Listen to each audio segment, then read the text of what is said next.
o de kan ka bɛn bi kunnafoniw lase waati ma bi ye ntɛnɛn ye bi ntɛnɛn bɛnnen bɛ nazara san kalo sabanan ye marisi kalo bi y'o tile 22 ye ka bɛn san 2021 ma k'aw ladɔnna k'a fɔ karamɔgɔ Ablaye a fari ka kɛnɛ kosɛbɛ kosɛbɛ a yɛrɛ tun ka laɲini tɛ a ka nin waati sɔrɔ ka sɔrɔ a ma kumakan lamɛn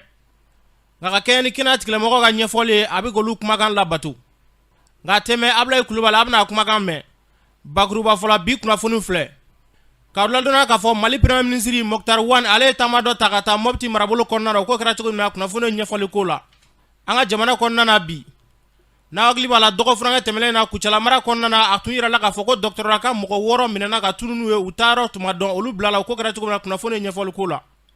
fo ka taa se dɔgɔfeere marabolo kɔnɔna na bɛnkan sɛbɛn min tɛgɛnɔ bilakɛla dɔgɔfeere jeunesse o wulila ni ka taa foli bila Ntugala jeunesse la o ko kɛra cogo min na kunnafoni ɲɛfɔli ko la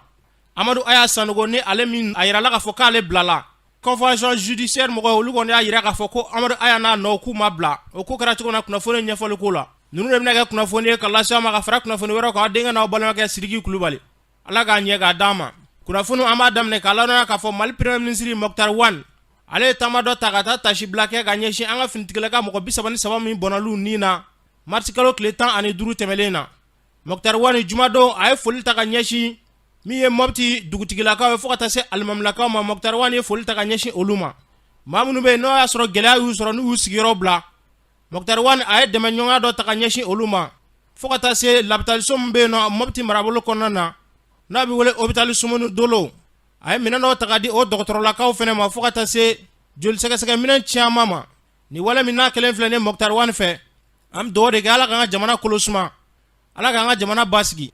n'an bɔra yen nɔ n'aw hakili b'a la Kucala mara kɔnɔna na a tun yirala k'a fɔ ko dɔgɔtɔrɔlaka mɔgɔ 6 min kun minɛna ka tunu n'u ye n'u taa yɔrɔ tuma dɔn kunnafoni y'a yira k'a fɔ k'u labilala ka na u ka denbaya kɔnɔna na yaasa ka priorité d'an ma maa min n'o tun minɛna n'o tun ye Bugunika ye Siri Mori Konate karamɔgɔ Ablaye ye ɲininkali kɛ a la an ka Siri Mori lamɛn. Ne tɔgɔ ko Siri Mori Konate ne ye ɲɛfurakɛla de ye Buguni dɔgɔtɔrɔsoba la.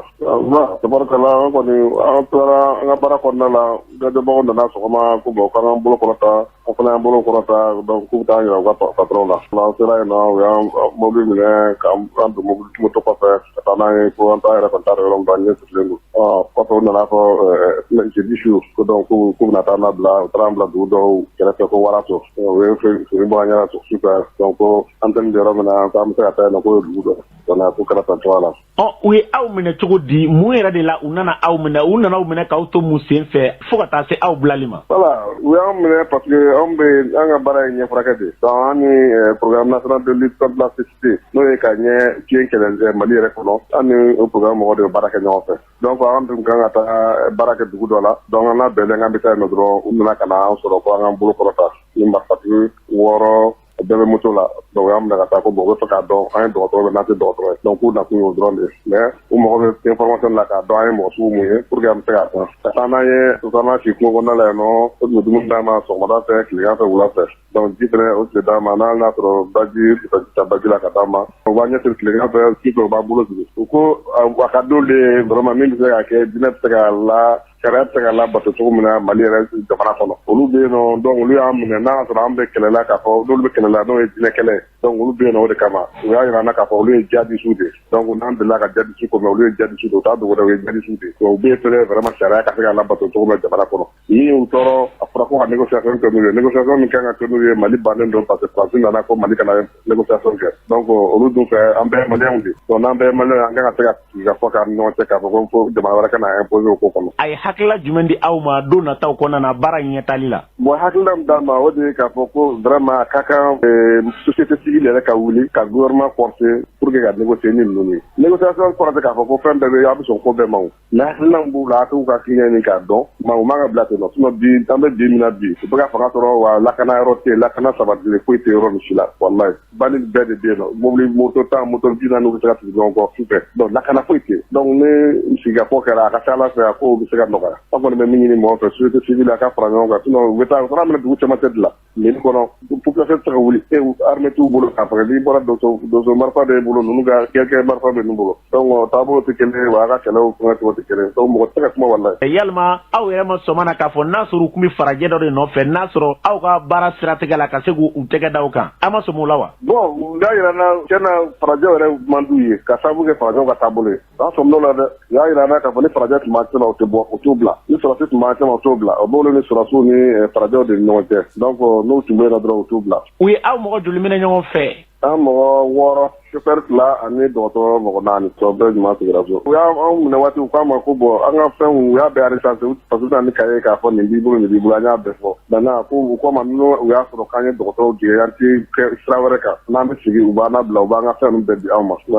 an segintɔla u y'an labila k'a fɔ an ɲɛna ko bon mobili gouvernement ta ye fɛn fɛn gouvernement ta olu b'a minɛ wari fɛnɛ gouvernement de y'a d'a ma k'a fɛn kɛ donc fɛn fɛn bɛ gouvernement ka fɛngɛ olu kɔni b'o gouvernement ka intérêt dɔrɔn de combattre donc an ka wari ma lasegin an ma an ka téléphone ma lasegin an ma bon hali an ka pièces bɛɛ ma dafa. u ye wari minnu minɛ aw la a bɛ se joli ɲɔgɔn ma. bon a bɛ sɔn ka taa environ 1 million ɲɔgɔn na o ye an bila yɔrɔ min na o ye 2000 lasegin an ma ko bon ko nin y'an ka passe u taara bila waraso da fɛ ko donc an ka sira minɛ ka taa sugu dɔ bɛ yen nɔ sini bon 2000 o y'an ka passe ka taa an ka se yɔrɔw la bon o kun fana b'an bila tile filala ala an tɛ se k'an ka numéro sɔrɔ bilen tuguni fo an ka taa fanga la maintenant fo an ka pièce ɲini ka taa ala an ka numéro téléphone ni fɛnw bɛɛ minɛ an kɔni pièce tanya la sisan nɔ donc a b'an yɛrɛ bila k'an kɛ mɔgɔ wɛrɛw ye quoi an ka mɔgɔ dɔw b'a la u ka den ka wolosɛbɛn ni fɛnw bɛɛ bila ka fɛn kɔnɔ bɛɛ minɛna min bɛ se ka fɔ o de ye k'a fɔ jamana ɲɛmɔgɔw ka wuli k'u jɔ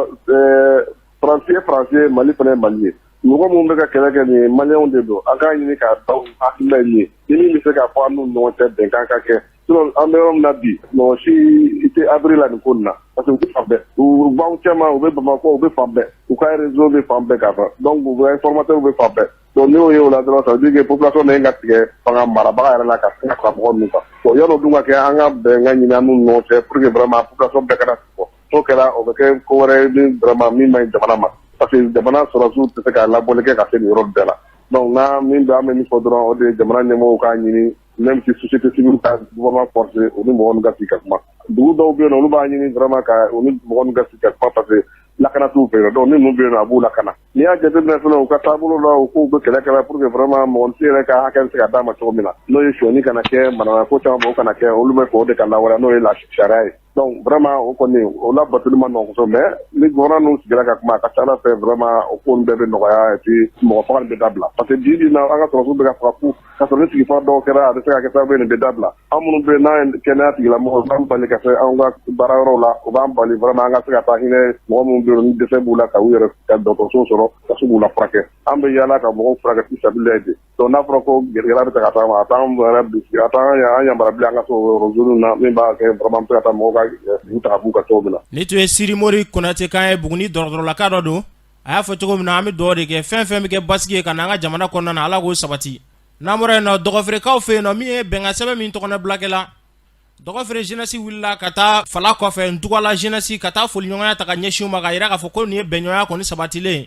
ko fɛn min diyara olu ye kosɛbɛ kosɛbɛ k'o ye nin ye k'u bɛ Haut Conseil islamique fo kosɛbɛ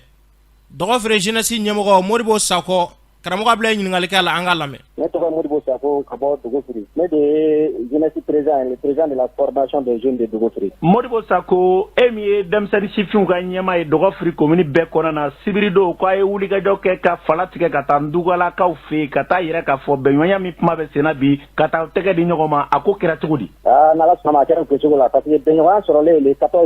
14 tɛmɛnen le 15 fulaw fana bɔra Ndugala ka na tile an ka cɛkɔrɔbaw fɛ yen dugutigilakaw fɛ yen pour que ka bɛnɲɔgɔnya sigi commune kɔnɔ ka jira mɔgɔw la ko bɛn kɛra u nana tile Burama Fataw fɛ yen dugutigiw bɛɛ tɔgɔ la a don an jeunesse lakaw fana tun bɛ kɛnɛ ka ye o tɛmɛnen kɔ an fana y'a jira k'a fɔ an bɛ taa bɔ u fana ye pour que mɔgɔw fana k'a ye k'a fɔ vraiment bɛn min fɔra ni ɲɔgɔn cɛ ko sen kelen tɛ sira labɔ o de y'a to an fana u nana an fɛ yan an fana taara falakɔ fɛ samedi ka taa tile u fɛ yen ka segi 14h waati an taara an ma foyi sɔrɔ yen ni nisɔndiyaba tɛ bɛɛ kɔntana parce que o yɛrɛ mɔgɔ kun paniquelen don k'a fɔ bɛn kɛra y'u lafiyalen tɛ mais an ka présidence fala kɔfɛ vraiment y'u hakili latigɛ y'u lafiya anw yɛrɛ y'a dɔn k'u kɔntana ale alimanilakaw yɛrɛ kɛtɔ ka dugawu kan ye alimami yɛrɛ kasira a mɛnna kasi anw yɛrɛ de tila ka sabali d'a ma ka jira ko kɛra nin bɛɛ ala ko o tɛmɛna ni ko kɛra ala de nana n'a ye ni ala tila ka na ni sababu ɲuman ye k'a sera ka bɛn sabati an ka commune kɔnɔ vraiment denmisɛnnilakaw kɔntannen don parce que kɛlɛ a kɔlɔlɔ bɛɛ ye denmisɛnninw ta ye ni bɛn na denmisɛnninw de bɛna n'a ye wa ni cɛn ko a bɛna denmisɛnninw de bɛna n'a ye parce que mɔgɔkɔrɔbaw bɛ kɛlɛ denmisɛnninw kama mais ni denmisɛnninw yɛrɛ dama bɛnna kɛlɛ banna kɛlɛ foyi tɛ commune kɔnɔ tuguni an kɔni bɛ dugawu de ɲini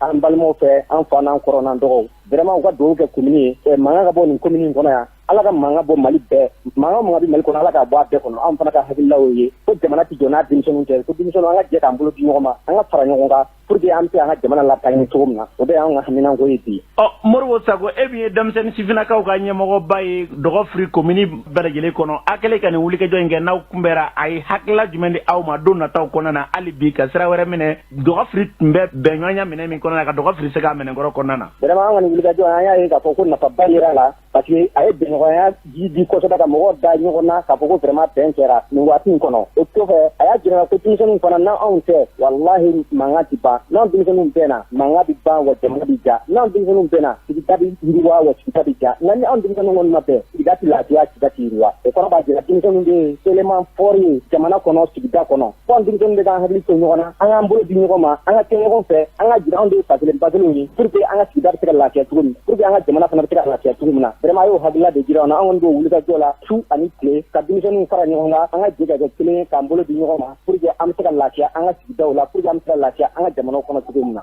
Ni tun ye Moribo Sakɔ ye Dɔgɔfiri sifinnakaw ka ɲɛmɔgɔ don a y'a fɔ cogo min na min bɛ kɛ sababu ye ni ka bɛnɲɔgɔnya sabati ala k'o sabati Dɔgɔfiri n'a marabolo bɛɛ lajɛlen kɔnɔna na olu minnu wulila ni ka foliɲɔgɔnya ta ka ɲɛsin Dugala jeunesse ma Ablaye ɲininkali kɛ Dugala jeunesse ɲɛmɔgɔ la Moribo Biriki So an k'ale lamɛn. Ne ye Moribo Biriki So ye Dugala jeunesse ɲɛma. E min ye Dugala jeunesse ɲɛma ye an ye kunnafoni sɔrɔ sebirido ko Dɔgɔfiri denmisɛnnakaw olu farala ɲɔgɔn kan ka fala tigɛ ka na Dugala ka se ka n'a yira aw la k'a fɔ ko aw bɛɛ ye kelen a ka tɛgɛ di ɲɔgɔn ma a ko kɛra cogo di. N bɛ se ka mun fɔ la a diyara n ye a bonyana ma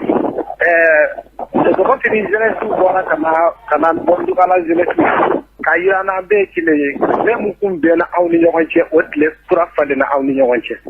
ka sababu kɛ conseil islamique ka baara kɛlenw ye an b'u fɔ an ti dan sɔrɔ o la an yɛrɛ nisɔndiyalenba de o sera anw na waati min an bɛ mun kɛ an t'a dɔn an bɛ mun fɔ tant que a diyara ye cogo min na Abdoulaye donc n bɛ mun fɛ dɔrɔn an yɛrɛ y'a sigi k'a fɔ Dugalakaw ye yɔrɔ mun ka di ye Dɔgɔfiri u ko ko bɛnɲɔgɔnya kɛra aw ni ɲɔgɔn cɛ foyi tɛ yen bilen an bɛ mun fɔ ye cogo o cogo ka di olu fana kan n ka se ka bɛnɲɔgɔnya sinsin hali parce que conseil islamique ye tile bɔ anw ye an k'an jija tile kana bɛn an bolo ne bɛ mun fɔ dɔrɔn o ye Dɔgɔfiri jeunes bɛɛ an kɔni an b'u ka bila la su ani tile y'a faamu. Nin bɛn min kɛlen filɛ yalima aw sigilen b'a kan hali bi don nataw kɔnɔna na o conseil islamique ka wulikajɔ kɔfɛ ka mun wɛrɛ kɛ ka tɛgɛ di ɲɔgɔn ma hali bi don nataw kɔnɔna na mara ka se ka segin a jɔyɔrɔ kɔrɔ kɔnɔna na. Ne hakilina ye mun ye ni conseil islamique wulila ka tile bennen kɔfɛ ka tila ka tile bɔ ka yira aw na anw denmisɛnninw de b'an jija ka tile minɛ an bolo a kana bɛn parce que n'i y'a ye maakɔrɔbaw bɛ dɔ kɛlɛ la denmisɛnninw de ma bɛn ni denmisɛnninw bɛnna maakɔrɔbaw t'i yɛrɛ ye kɛlɛ kɔnɔ fan si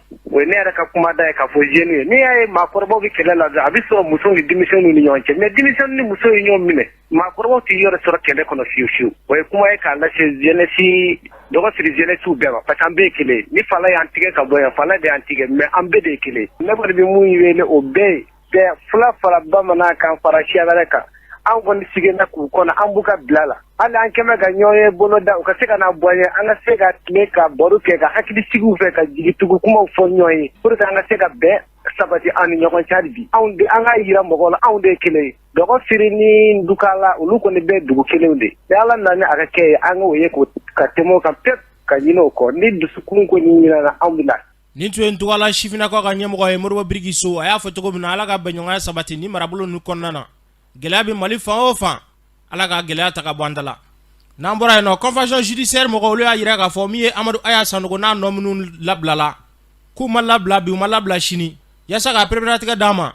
Ismaël Yoro Digo ale b'a ɲɛfɔ an ka lamɛn. Anw hakili la convention des juristes la mɔgɔ ma bila dɛ. Bere rouge mugani kɛlɛ olu kɔni fagara enquête mun kɛra juge d'instruction fɛ karambe aya ninnu ka mɔgɔ ko olu y'u faga jago yɔrɔ in na Mali la n'i ye mɔgɔ faga i kan ka kiri et généralement kan ka faga ou bien après i b'i ka vie bɛɛ kɛ kaso kɔnɔ an ma foyi faamuya convention des juristes yɔrɔ la u ko olu ye loi d'entente nationale utilisée ka aya ninnu libéré ne bɛ fɛn entre parenthèses dɔ kɛ aya minɛ waati mun a ye 6 ans kɛ anw yɛrɛ convention en ko charia violera parce que détention provisoire a man ka tɛmɛ dans ce domaine criminel sans sabaka u ko u y'u libéré entre guillemets en ko ma libéré mais ou libéré parce que ko loi d'entente ou ba fa malien ku tege di ñoma alors que ni loi inde abe Mali constitution de 92 a ba violé pourquoi parce que crime de guerre kera militaire da yu faga ou ye mo violé ou ye droit international africain ou ya violé ay nu ka procès mun kera folo sikaso malien si ma question posée la cour avait demandé au kata expertise ta ka mo mun sara ku jeli ou ka colonne fonu beta ka tana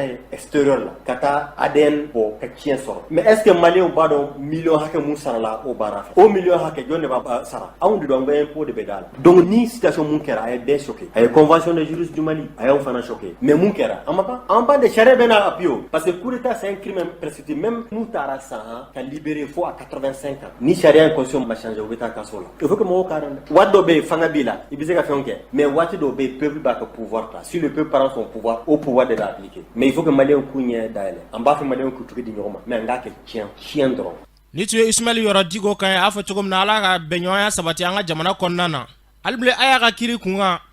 min ye an ka jamana kiri ɲɛma dɔ ye n'o bɛ tali kɛ Dramane Jarala ale y'a yira k'a fɔ ko loi d'entente nationale k'a t'an ka jamana sariya suma kɔnɔna na ko nin ye conférence ye min kɛra san 2017 kɔnɔna na an ka Dramane Jara an ka lamɛn. Mais Senghor y'a fɔ yan ko basa bɛ min chef effectivement il a raison loi d'entente loi d'entente basée sur la constitution a basé mais conférence min kɛra en 2017 conférence d'entente nationale ale basé le mot de kan o dabɔra mun kama Mali ni groupe rebelle a bɛ fɔ minnu ma ko ex-combattant a sinsin yɔrɔ olu de ye o ni i ɲɛ bɛ nin fɛn fɛn na nin bɛɛ sinsin yɔrɔ olu de ye hali réinsertion ko nin bɛɛ de bɛ loi in kɔnɔ mais u tilalen bɛ ka mun fɔ u y'a chapitre dɔ créé o ex-combattant kama ni ex-combattant n'olu ta de don k'o bɛ taa ɲɛnabɔ accord pour la paix kɔnɔ accord min signera 2015 ni ye ko olu ta tɛ ɲɛnabɔ nin fɛ dɛ o bɛ taa ɲɛnabɔ o kɔnɔ ye i ɲɛ bɛ nin taa n kɔ kuma la wa donc k'a yira a tigi la k'a fɔ ko n'a a hakili bɛ ex-combattant ninnu ta la loi in tɛ se ka foyi ɲɛnabɔ o la loi in b'a fɔ de ko accord min signera nin accord min n'a a bɛ ka buruja don n'an y'a yira bɛɛ la k'a fɔ ko dugu ci accord don o accord nin dɛ o bɛ taa ɲɛnabɔ o kɔnɔ ye donc o t'anw nɔ ye dɛ min ko k'an ka da décideur la o ye décideur de nɔ ye donc a k'a dɔn décideur tɛ ala ye n'i bɛ baara kɛ n'i ma baara kɛ jamana ka hɛrɛ kɔnɔ m'a kɛ an ye jamanadenw de an bɛ jamana de kɔnɔ ni min bɛ wale ta ni m'a kɛ jamana ka hɛrɛ kɔnɔ a bɛ fɔ bi a bɛ fɔ sini an bɛ se ka kɛlɛ cogo cogo fana an b'o wuli ka jɔ kɛ accord ko kuma an da turu la sisan ne b'a dɔn ne ni mɛ Cheikh Umar ka fan bɛɛ ye kelen o ko la an y'a kɛlɛ kɛ kabi kuma jumɛn donc u kana fɔ k'u bɛ kow da ɲɔgɔn ma u m'a fɔ sisan ko ninnu y'a san joli kɛ kaso la rebelle minnu taara kaso la u caman ma bila wa a ko minnu bɛ olu ma sɔrɔ yɛrɛ mais caman minɛna olu ma tila ka bila wa alors a b'olu kow suma ɲɔgɔn ma cogo di hali minnu bɛ hali bi na mɔgɔ tɛ ka faga nɔrɔ kelen na ye wa juge yɛrɛ bɛ se ka dugu bɛ dugu la juge bɛ se ka sen bila yen wa donc nin ye kumaw ye kuma minnu man ka da ɲɔgɔn ma cogo si Maître Konare i ko ni mɔgɔ condamné na à mort ko a bɛ wari sɔrɔ ka sara cogo di mais jɔn de y'a f'i ɲɛna ko karisa bɛ condamné à mort e yɛrɛ ko k'e dalen b'a la e ka client bɛ bɔ a la wa mais bɛɛ tɛ o i tɛ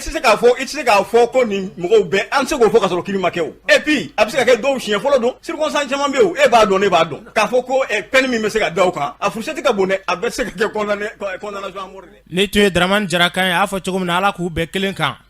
fɛn bɛɛ bɛ kɛ sababu ni ka jamana kolosuma ala k'o sabati an ka jamana kɔnɔna na n'an bɔra yen nɔ minisiri min ɲɛsinnen bɛ sirabako musakaw ma ale ye ɲɛfɔli kɛ k'a yira k'a fɔ ko péage kɔni k'a ni sarali ka kan yaasa k'a pereperelatigɛ d'a ma Lala Koyita an k'a lamɛn. Service créera Mali gouvernement fait pour que kana entretien routier demain à ka organisation na aka se ka kɛ ka teliya ka ɲɛ gouvernement bɛ wari hakɛ dɔ bila autorité routière ka bolo kan san o san o wari bilalen kɔ direction nationale des routes olu bɛ programme kɛ sira fɛn fɛn tiɲɛna baara min bɛ se ka kɛ sira fɛn fɛn kɔnɔ olu b'o programme de bɔ programme min adosselen don gouvernement ye wari min di la o de bɛ kɛ ka siraw entretien sarali bɛ tɛmɛ autorité routière de ka bolo kan a créera o de kama sɔni ka se péage sarali yɔrɔ ma n bɛ min fara n ka kuma fɔlɔ kan autorité routière créera fana k'a fɔ poste de péage ni pesage ka jɔ jamana fantan naani bɛɛ kɔnɔ jamana fɛn fɛn bɛ UEMOA kɔnɔ a jagoyalen b'u bɛɛ kan poste ka créer poste recette o de bɛna fara gouvernement bɛ min di kan walasa ka siraw entretenu depuis création depuis l'arrêté ministériel fɔlɔ depuis 2008 a fɔra poste bɛ sara i tɛmɛ o tɛmɛ poste o poste la i bɛ poste sara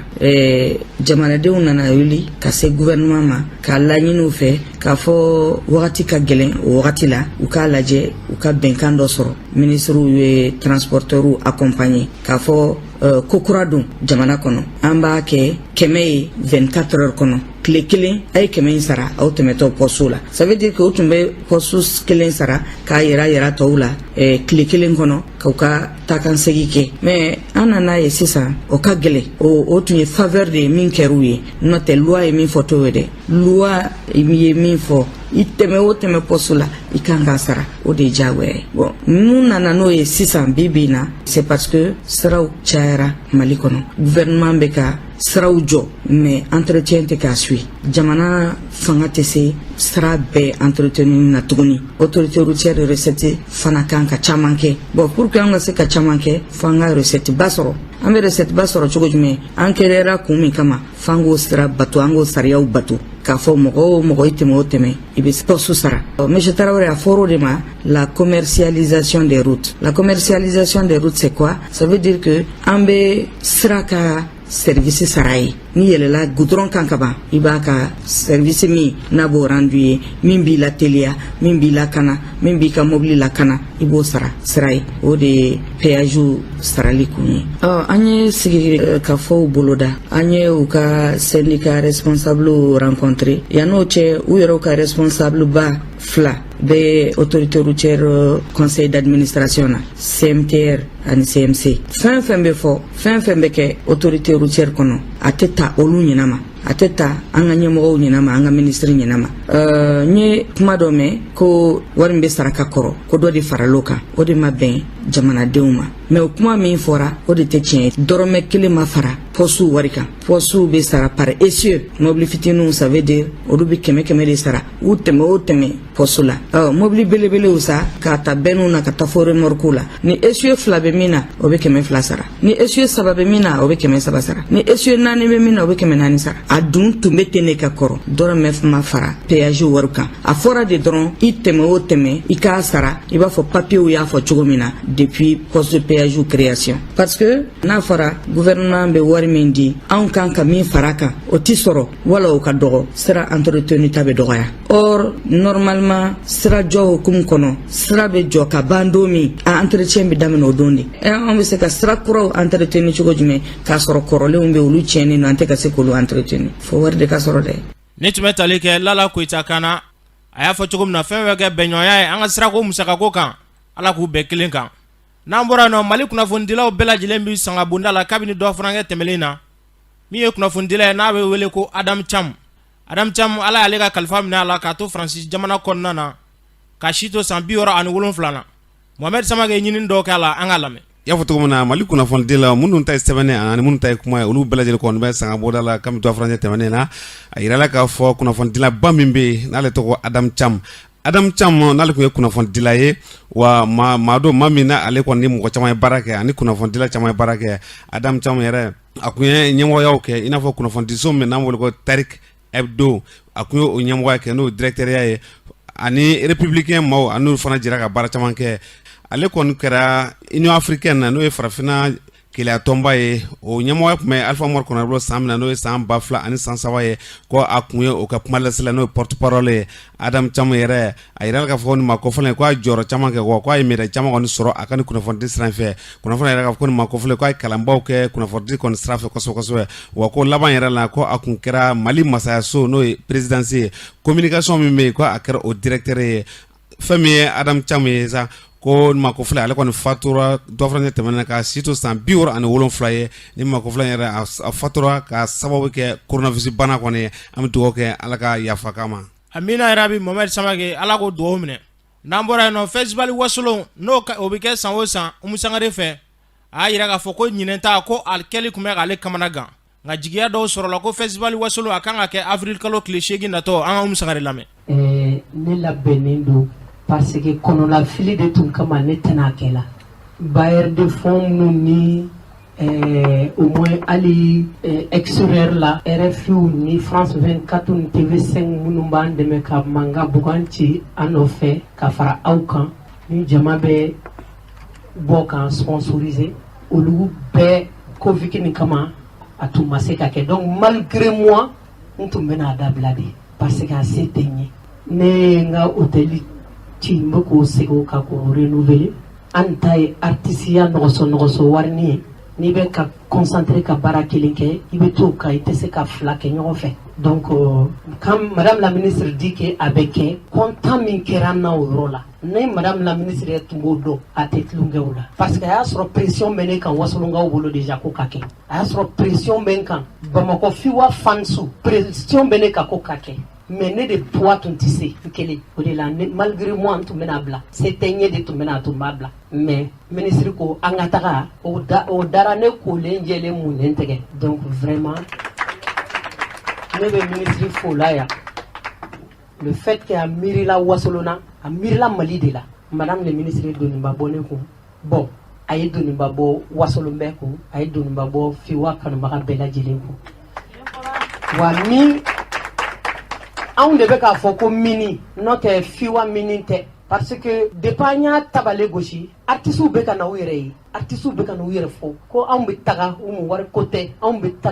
taa e yɛrɛ kosɔn anw bɛ taa wasolon kosɔn donc artistes bɛ ka na u yɛrɛ ma artistes bɛ ka na fan bɛɛ donc mɔgɔw ka bila u kunna n'a ma juguya ni kɔrɔlen a tɛ dɛsɛ kɔrɔlen na. Ni tun ye Umu Sangare kan ye a y'a fɔ cogo min na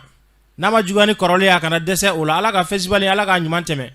N'an bɔra yen nɔ Musa Mara kalo 7 tɛmɛlen kɔfɛ Kajolo dɔgɔfurankɛ tɛmɛnen na a sera Kajolokaw fɛ yen nɔ Musa Mara ye min fɔ an ka lamɛn. Alamisa don mars kalo tile 18 an tun bɛ Kajolo mara la an y'a daminɛ ni Kajolo dugukɔnɔna yɛrɛ ye komi nin y'a kalo 7 ye an tun bɛ Kajolo ani maaw sigira ka kuma jamana lahalaw kan yan'o cɛ an ye foliw kɛ an bɛ deli ka tɛmɛ sira minnu fɛ Kajolo dugu kɔfɛ an taara Jomatɛnɛ ye commune ye Kajolo cercle kɔnɔ ani maaw sigira ka kuma mairie kɔnɔ maaw ka lahalaw y'a ɲɛfɔ an bɛna dɛmɛ damadɔw kɛ ka se commune ma an yɛrɛ y'a ye magasin dɔ tun bɛ yen denmisɛnw y'a magasin laɲini k'u bɛ sɛnɛkɛfɛnw mara kɔnɔ yan'u ka feere anw ye dɛmɛ kɛ o magasin o jɔra an ye o koloba kari Jomatɛnɛ kɔfɛ an nana Zegua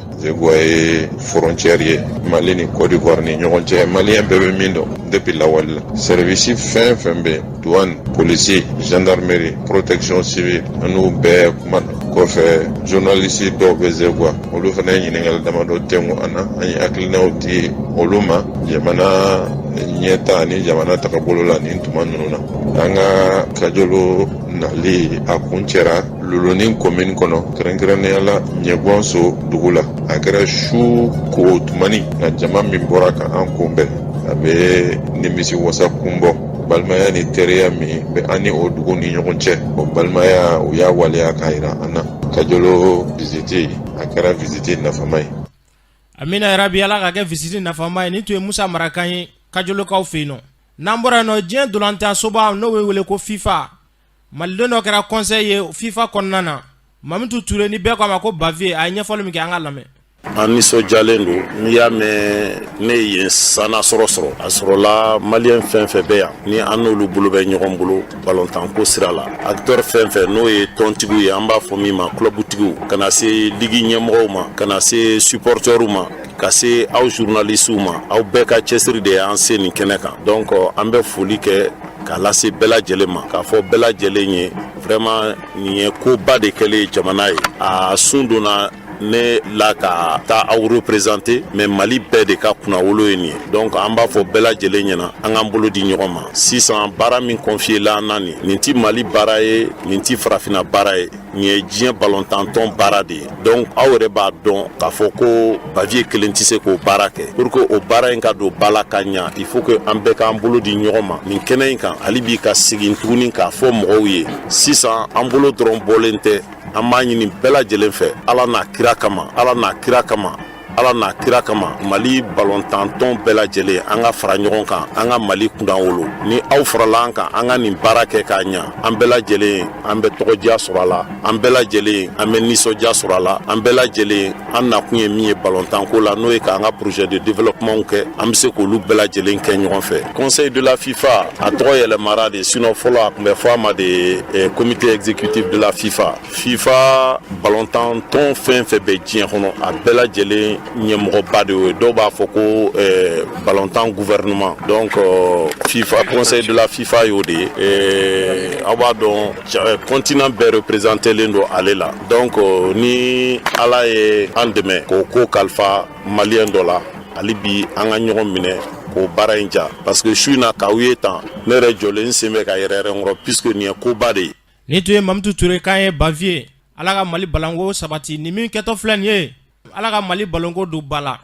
n'an bɔra na an bɛ taa jamana kɔkan na Umu Danbele mun b'i bolo. Siriki an bɛ taga Niger jamana kan bingani wale dɔ kɛra juma don Niger jamana kan ka mɔgɔ 58 bɔnɛ a nin na a kɛra dugu la Niger ni Mali dancɛ la kabini waati ja bingani wale in bɛ sen na banbagacijɛkulu min bɛ yen n'a bɛ wele Al-Qaïda ale ni État islamique olu de bɛ ka waleya in kɛ n'an bɔra yen an bɛ taga Côte d'Ivoire jamana kan Côte d'Ivoire ministre Ahmed Bagayogo a ka sudo kɔɲɔw ɲɛnabɔra juma don Côte d'Ivoire jamanakuntigi Alassane Dramane Ouattara ye tasibila caman ta ka ɲɛsin Ahmed Bagayogo ma bɛ dugawu kɛ ala ka hinɛ la n'an bɔra yen an bɛ taga Ghana jamana kan lakɔliden dɔ n'a si bɛ taga san 17 na filɛ k'a ba bɔnɛ a nin na ka sababu kɛ carte téléphone ani carte mémoire ye sɛgɛsɛgɛliw kɔfɛ u ye ɲangiliw ta ka ɲɛsin a ma ko k'ale ba kun y'a ka téléphone minɛ la ko de la ale ni waleya cɛjugu in kɛ n'an bɔra yen an bɛ taga Italie jamana kan coronavirus bana bɛ ka mɔgɔ caman bɔnɛ a nin na nin wagati in na Italie jamana kɛnɛya minisiri bɔra k'a fɔ k'a yira k'a fɔ ko mɔgɔw k'u yɛrɛ sabati k'a dɔn ko coronavirus in k'a bɛ sen na a bɛ ka mɔgɔ caman bɔnɛ a nin na Sidiki an ye min sɔrɔ ni tun y'olu dɔ ye. Umu Danbele y'a fɔ cogo min na ala k'an ka jamana ani jamana wɛrɛ ka jamana bɛɛ lajɛlen basigi